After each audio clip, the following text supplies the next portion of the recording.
حدیث نمبر 341۔ عبد الرحمن بن ابزہ نے کہا کہ میں حضرت عمر رضی اللہ تعالی عنہ کی خدمت میں موجود تھا کہ عمار رضی اللہ تعالی عنہ نے ان سے کہا، پھر انہوں نے پوری حدیث بیان کی۔ حدیث نمبر 342۔ عبد الرحمن بن ابزہ نے اپنے والد سے حضرت عمار رضی اللہ تعالی عنہ نے بیان کیا، پس نبی کریم صلی اللہ علیہ وسلم نے اپنے ہاتھوں کو زمین پر مارا اور اس سے اپنے چہرے اور پونچھوں کا مسح کیا۔ حدیث نمبر 343۔ ابو رجا نے عمران کے حوالے سے کہا کہ ہم نبی کریم صلی اللہ علیہ وسلم کے ساتھ ایک سفر میں تھے کہ ہم رات بھر چلتے رہے، اور جب رات کا آخری حصہ آیا تو ہم نے پڑاؤ ڈالا، اور مسافر کے لیے اس وقت کے پڑاؤ سے زیادہ مرغوب اور کوئی چیز نہیں ہوتی۔ پھر ہم اس طرح غافل ہو کر سو گئے کہ ہمیں سورج کی گرمی کے سوا کوئی چیز بیدار نہ کر سکی۔ سب سے پہلے بیدار ہونے والا شخص فلاں تھا، پھر فلاں، پھر فلاں۔ ابو رجا نے سب کے نام لیے، لیکن اوف کو یہ نام یاد نہیں رہے۔ پھر چوتھے نمبر پر جاگنے والے حضرت عمر بن خطاب رضی اللہ تعالی عنہ تھے، اور جب نبی کریم صلی اللہ علیہ وسلم آرام فرماتے تو ہم آپ کو جگاتے نہیں تھے، یہاں تک کہ آپ خود بخود بیدار ہوں، کیونکہ ہمیں کچھ معلوم نہیں ہوتا کہ آپ پر خواب میں کیا تازہ وحی آتی ہے۔ جب حضرت عمر جاگ گئے اور یہ آمدہ آفت دیکھی، اور وہ ایک نڈر دل والے آدمی تھے، پس زور زور سے تکبیر کہنے لگے۔ اسی طرح بآواز بلند آپ اس وقت تک تکبیر کہتے رہے جب تک کہ نبی کریم صلی اللہ علیہ وسلم ان کی آواز سے بیدار نہ ہو گئے۔ تو لوگوں نے پیش آمدہ آفت مصیبت کے متعلق آپ صلی اللہ علیہ وسلم سے شکایت کی۔ اس پر آپ نے فرمایا کہ کوئی حرج نہیں، سفر شروع کرو۔ پھر آپ تھوڑی دور چلے، اس کے بعد آپ ٹھہر گئے اور وضو کا پانی طلب فرمایا، اور وضو کیا اور اذان کہی گئی۔ پھر آپ نے لوگوں کے ساتھ نماز پڑھی۔ جب آپ نماز پڑھانے سے فارغ ہوئے تو ایک شخص پر آپ کی نظر پڑی جو الگ کنارے پر کھڑا ہوا تھا، اور اس نے لوگوں کے ساتھ نماز نہیں پڑھی تھی۔ آپ نے اس سے فرمایا کہ اے فلاں، تمہیں لوگوں کے ساتھ نماز میں شریک ہونے سے کون سی چیز نے روکا؟ اس نے جواب دیا کہ مجھے غسل کی حاجت ہو گئی اور پانی موجود نہیں ہے۔ آپ نے فرمایا کہ پاک مٹی سے کام نکال لو، یہی تجھ کو کافی ہے۔ پھر نبی کریم صلی اللہ علیہ وسلم نے سفر شروع کیا تو لوگوں نے پیاس کی شکایت کی۔ آپ پھر ٹھہر گئے اور فلاں یعنی عمران بن حسین رضی اللہ تعالی عنہ کو بلایا۔ ابو رجا نے ان کا نام لیا تھا لیکن اوف کو یاد نہیں رہا، اور حضرت علی کو بھی طلب فرمایا۔ ان دونوں سے آپ نے فرمایا کہ جاؤ پانی تلاش کرو۔ یہ دونوں نکلے۔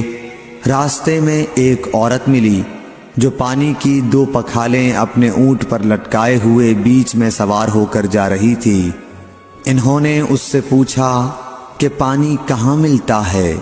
تو اس نے جواب دیا کہ کل اسی وقت میں پانی پر موجود تھی، یعنی پانی اتنی دور ہے کہ کل میں اسی وقت وہاں سے پانی لے کر چلی تھی، آج یہاں پہنچی ہوں، اور ہمارے قبیلے کے مرد لوگ پیچھے رہ گئے ہیں۔ انہوں نے اس سے کہا اچھا ہمارے ساتھ چلو۔ اس نے پوچھا کہاں چلوں؟ انہوں نے کہا رسول اللہ صلی اللہ علیہ وسلم کی خدمت میں۔ اس نے کہا اچھا وہی جن کو لوگ صابی کہتے ہیں؟ انہوں نے کہا یہ وہی ہیں جسے تم کہہ رہی ہو۔ اچھا اب چلو۔ آخر یہ دونوں حضرات اس عورت کو حضرت صلی اللہ علیہ وسلم کی خدمت مبارک میں لائے اور سارا واقعہ بیان کیا۔ عمران نے کہا کہ لوگوں نے اسے اونٹ سے اتار لیا۔ پھر نبی کریم صلی اللہ علیہ وسلم نے ایک برتن طلب فرمایا اور دونوں پکھالوں یا مشکیزوں کے منہ اس برتن میں کھول دیے، پھر ان کا اوپر کا منہ بند کر دیا، اس کے بعد نیچے کا منہ کھول دیا، اور تمام لشکریوں میں منادی کر دی گئی کہ خود بھی سیر ہو کر پانی پئیں اور اپنے تمام جانوروں وغیرہ کو بھی پلا لیں۔ پس جس نے چاہا پانی پیا اور پلایا، اور سب سیر ہو گئے۔ آخر میں اس شخص کو بھی ایک برتن میں پانی دیا جسے غسل کی ضرورت تھی۔ آپ نے فرمایا، لے جا اور غسل کر لے۔ وہ عورت کھڑی دیکھ رہی تھی کہ اس کے پانی سے کیا کیا کام لیے جا رہے ہیں، اور خدا کی قسم جب پانی لیا جاتا اور خدا کی قسم جب پانی لیا جانا ان سے بند ہوا تو ہم دیکھ رہے تھے کہ اب مشکیزوں میں پانی پہلے سے بھی زیادہ موجود تھا۔ پھر نبی کریم صلی اللہ علیہ وسلم نے فرمایا کہ کچھ اس کے لیے کھانے کی چیز جمع کرو۔ لوگوں نے اس کے لیے عمدہ قسم کی کھجور، اجوا، آٹا اور ستو اکٹھا کیا، یہاں تک کہ بہت سارا کھانا اس کے لیے جمع ہو گیا، تو اسے لوگوں نے ایک کپڑے میں رکھا اور عورت کو اونٹ پر سوار کر کے اس کے سامنے وہ کپڑا رکھ دیا۔ رسول اللہ صلی اللہ علیہ وسلم نے اس سے فرمایا کہ تمہیں معلوم ہے کہ ہم نے تمہارے پانی میں کوئی کمی نہیں کی ہے، لیکن اللہ تعالیٰ نے ہمیں سیراب کر دیا۔ پھر وہ اپنے گھر آئی، دیر کافی ہو چکی تھی، اس لیے گھر والوں نے پوچھا کہ اے فلانی کیوں اتنی دیر ہوئی؟ اس نے کہا، ایک عجیب بات ہوئی، وہ یہ کہ مجھے 2 آدمی ملے اور وہ مجھے اس شخص کے پاس لے گئے جسے لوگ صابی کہتے ہیں۔ وہاں اس طرح کا واقعہ پیش آیا، خدا کی قسم وہ تو اس کے اور اس کے درمیان سب سے بڑا جادوگر ہے۔ اور اس نے بیچ کی انگلی اور شہادت کی انگلی آسمان کی طرف اٹھا کر اشارہ کیا۔ اس کی مراد آسمان اور زمین سے تھی، یا پھر وہ واقعی اللہ کا رسول ہے۔ اس کے بعد مسلمان اس قبیلے کے دور و نزدیک کے مشرکین پر حملے کیا کرتے تھے، لیکن اس گھرانے کو جس سے اس عورت کا تعلق تھا کوئی نقصان نہیں پہنچاتے تھے۔ یہ اچھا برتاؤ دیکھ کر ایک دن اس عورت نے اپنی قوم سے کہا کہ میرا خیال ہے کہ یہ لوگ تمہیں جان بوجھ کر چھوڑ دیتے ہیں، تو کیا تمہیں اسلام کی طرف کچھ رغبت ہے؟ قوم نے عورت کی بات مان لی اور اسلام لے آئی۔ حضرت ابو عبداللہ امام بخاری رحمۃ اللہ علیہ نے فرمایا کہ صبا کے معنی ہیں اپنا دین چھوڑ کر دوسرے کے دین میں چلا گیا، اور ابو العالیہ نے کہا ہے کہ صائبین اہل کتاب کا ایک فرقہ ہے جو زبور پڑھتے ہیں، اور سورہ یوسف میں جو عصب کا لفظ ہے وہاں بھی اس کے معنی عمل کے ہیں۔ حدیث نمبر 344۔ ابو موسیٰ نے عبداللہ بن مسعود سے کہا کہ اگر غسل کی حاجت ہو اور پانی نہ ملے تو کیا نماز نہ پڑھی جائے؟ عبداللہ نے فرمایا، ہاں، اگر مجھے 1 مہینے تک بھی پانی نہ ملے گا تو میں نماز نہ پڑھوں گا۔ اگر اس میں لوگوں کو اجازت دے دی جائے تو سردی معلوم کر کے بھی لوگ تیمم سے نماز پڑھ لیں گے۔ ابو موسیٰ کہتے ہیں کہ میں نے کہا کہ پھر حضرت عمر رضی اللہ تعالیٰ عنہ کے سامنے حضرت عمار رضی اللہ تعالیٰ عنہ کے قول کا کیا جواب ہوگا؟ بولے کہ مجھے تو نہیں معلوم ہے کہ عمر رضی اللہ تعالیٰ عنہ عمار رضی اللہ تعالیٰ عنہ کی بات سے مطمئن ہو گئے تھے۔ حدیث نمبر 345۔ ابو موسیٰ نے پوچھا کہ ابو عبد الرحمن، آپ کا کیا خیال ہے کہ اگر کسی کو غسل کی حاجت ہو اور پانی نہ ملے تو وہ کیا کرے؟ عبداللہ نے فرمایا کہ اسے نماز نہ پڑھنی چاہیے جب تک اسے پانی نہ مل جائے۔ ابو موسیٰ نے کہا کہ پھر عمار کی اس روایت کا کیا ہوگا جبکہ نبی کریم صلی اللہ علیہ وسلم نے ان سے کہا تھا کہ تمہیں صرف ہاتھ اور منہ کا تیمم کافی تھا۔ ابن مسعود نے فرمایا کہ تم عمر کو نہیں دیکھتے کہ وہ عمار کی اس بات پر مطمئن نہیں ہوئے تھے۔ پھر ابو موسیٰ نے کہا کہ اچھا عمار کی بات کو چھوڑو، لیکن اس آیت کا کیا جواب دو گے جس میں جنابت میں تیمم کرنے کی واضح اجازت موجود ہے؟ عبداللہ بن مسعود اس کا کوئی جواب نہ دے سکے، صرف یہ کہا کہ اگر ہم اس کی بھی لوگوں کو اجازت دے دیں تو ان کا حال یہ ہو جائے گا کہ اگر کسی کو پانی ٹھنڈا معلوم ہوا تو اسے چھوڑ دیا کرے گا اور تیمم کر لیا کرے گا۔ اعمش کہتے ہیں کہ میں نے شفیق سے کہا کہ گویا عبداللہ نے اس وجہ سے یہ صورت ناپسند کی تھی، تو انہوں نے جواب دیا کہ ہاں۔ حدیث نمبر 346۔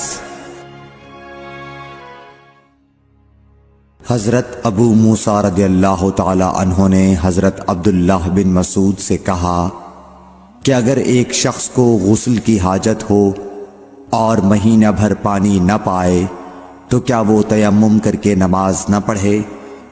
شفیق کہتے ہیں کہ حضرت عبداللہ بن مسعود نے جواب دیا کہ وہ تیمم نہ کرے اگرچہ وہ 1 مہینے تک پانی نہ پائے اور نماز موقوف رکھے۔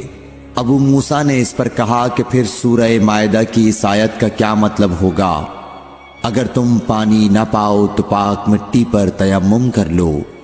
حضرت عبداللہ بن مسعود بولے کہ اگر لوگوں کو اس کی اجازت دے دی جائے تو جلد ہی یہ حال ہو جائے گا کہ جب ان کو پانی ٹھنڈا معلوم ہوگا تو وہ مٹی سے تیمم ہی کر لیں گے۔ اعمش نے کہا میں نے شفیق سے کہا تو تم نے جنبی کے لیے تیمم اس لیے برا جانا؟ انہوں نے کہا ہاں۔ پھر حضرت ابو موسیٰ اشعری رضی اللہ تعالیٰ عنہ نے فرمایا کہ کیا آپ کو حضرت عمار کا حضرت عمر بن خطاب رضی اللہ تعالیٰ عنہ کے سامنے یہ قول معلوم نہیں کہ مجھے رسول اللہ صلی اللہ علیہ وسلم نے کسی کام کے لیے بھیجا تھا، سفر میں مجھے غسل کی ضرورت ہو گئی لیکن پانی نہیں ملا، اس لیے میں مٹی میں جانور کی طرح لوٹ پوٹ لیا۔ پھر میں نے رسول اللہ صلی اللہ علیہ وسلم سے اس کا ذکر کیا تو آپ نے فرمایا کہ تمہارے لیے صرف اتنا کرنا کافی تھا، اور آپ نے اپنے ہاتھوں کو زمین پر 1 مرتبہ مارا، پھر ان کو جھاڑ کر بائیں ہاتھ سے داہنے کی پشت کو مل لیا، یا بائیں ہاتھ کا داہنے ہاتھ سے مسح کیا، پھر دونوں ہاتھوں سے چہرے کا مسح کیا۔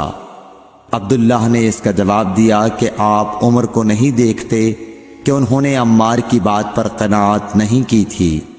اور یعلی بن عبید نے اعمش کے واسطے سے شفیق سے روایت میں یہ زیادتی کی ہے کہ انہوں نے کہا کہ میں عبداللہ اور ابو موسیٰ کی خدمت میں تھا، اور ابو موسیٰ نے فرمایا تھا کہ آپ نے عمر سے عمار کا یہ قول نہیں سنا کہ رسول اللہ صلی اللہ علیہ وسلم نے مجھے اور آپ کو بھیجا، پس مجھے غسل کی حاجت ہو گئی اور میں مٹی میں لوٹ پوٹ لیا، پھر میں رات رسول اللہ صلی اللہ علیہ وسلم کی خدمت میں حاضر ہوا اور آپ سے صورتحال کے متعلق ذکر کیا تو آپ نے فرمایا کہ تمہیں صرف اتنا ہی کافی تھا، اور آپ نے چہرے اور ہتھیلیوں کا 1 ہی مرتبہ مسح کیا۔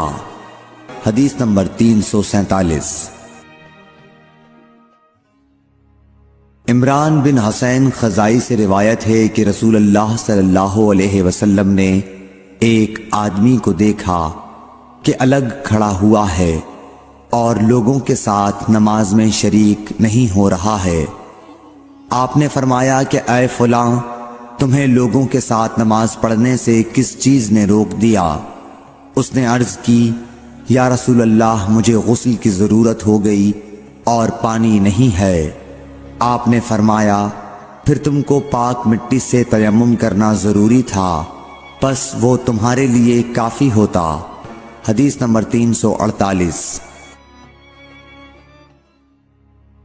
ابو ذر غفاری رضی اللہ تعالی عنہ یہ حدیث بیان کرتے تھے کہ حضرت صلی اللہ علیہ وسلم نے فرمایا کہ میرے گھر کی چھت کھول دی گئی، اس وقت میں مکے میں تھا، پھر جبرائیل علیہ السلام اترے اور انہوں نے میرا سینہ چاک کیا، پھر اسے زمزم کے پانی سے دھویا، پھر ایک سونے کا تشت لائے جو حکمت اور ایمان سے بھرا ہوا تھا، اس کو میرے سینے میں رکھ دیا، پھر سینے کو جوڑ دیا، پھر میرا ہاتھ پکڑا اور مجھے آسمان کی طرف لے کر چلے۔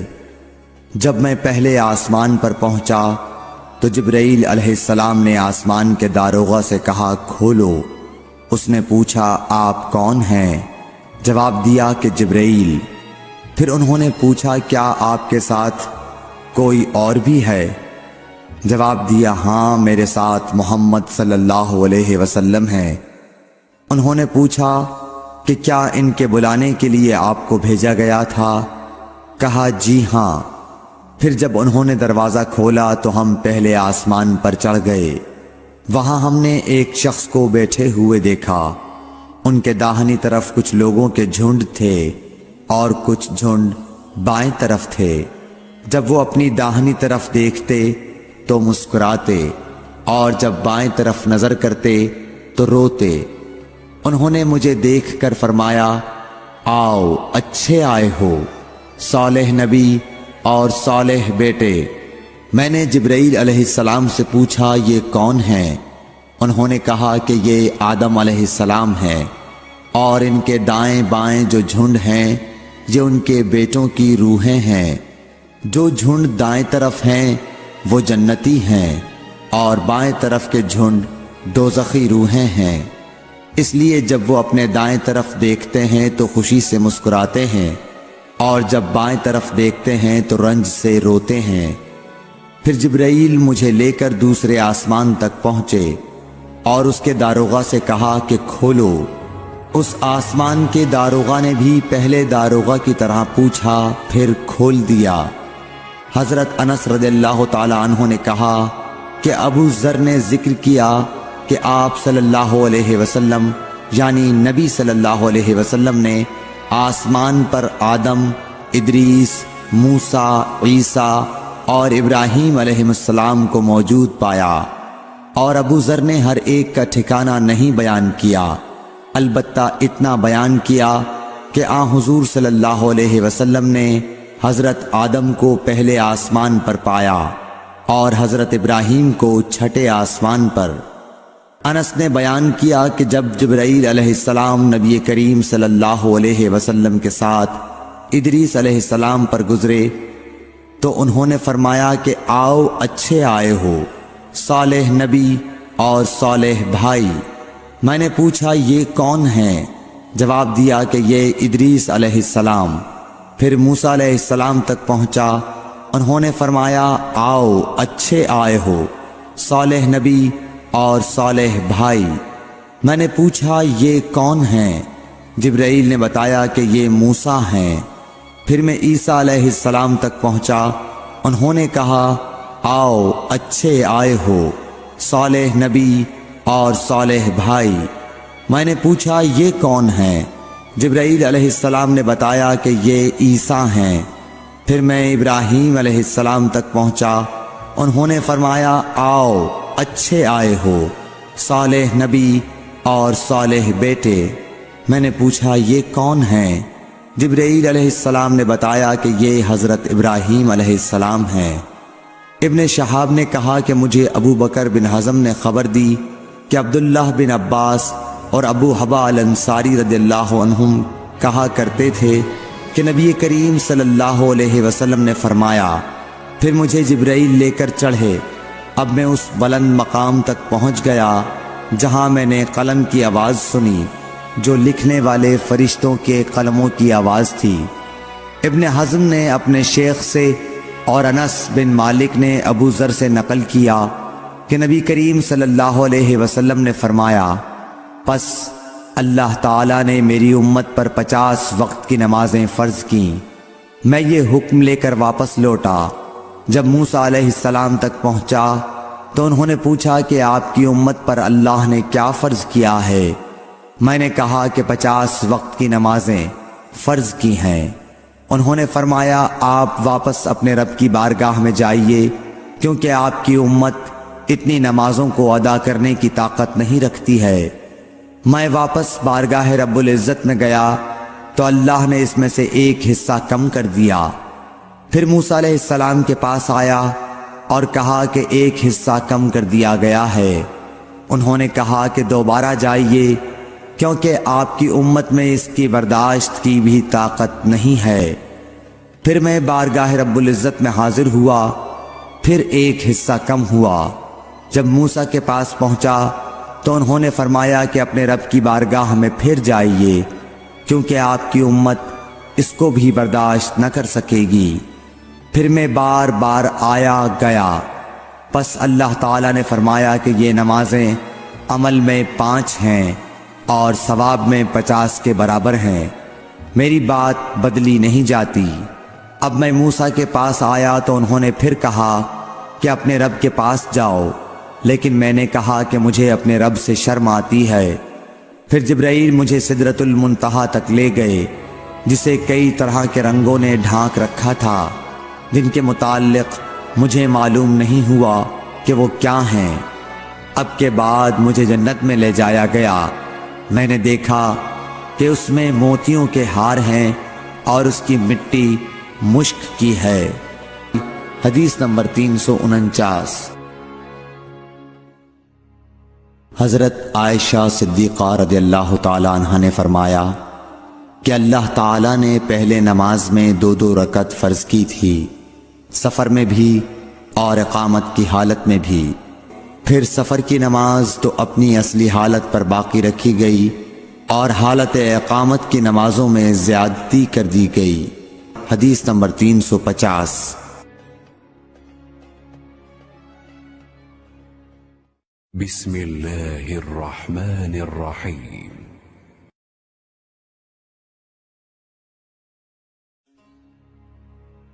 ام عطیہ سے روایت ہے، انہوں نے فرمایا کہ ہمیں حکم ہوا کہ ہم عیدین کے دن حائضہ اور پردہ نشین عورتوں کو بھی باہر لے جائیں، تاکہ وہ مسلمانوں کے اجتماع اور ان کی دعاؤں میں شریک ہو سکیں۔ البتہ حائضہ عورتوں کو نماز پڑھنے کی جگہ سے دور رکھیں۔ ایک عورت نے کہا، یا رسول اللہ، ہم میں بعض عورتیں ایسی بھی ہوتی ہیں جن کے پاس پردہ کرنے کے لیے چادر نہیں ہوتی۔ آپ نے فرمایا کہ اس کی ساتھی عورت اپنی چادر کا ایک حصہ اسے اوڑھا دے۔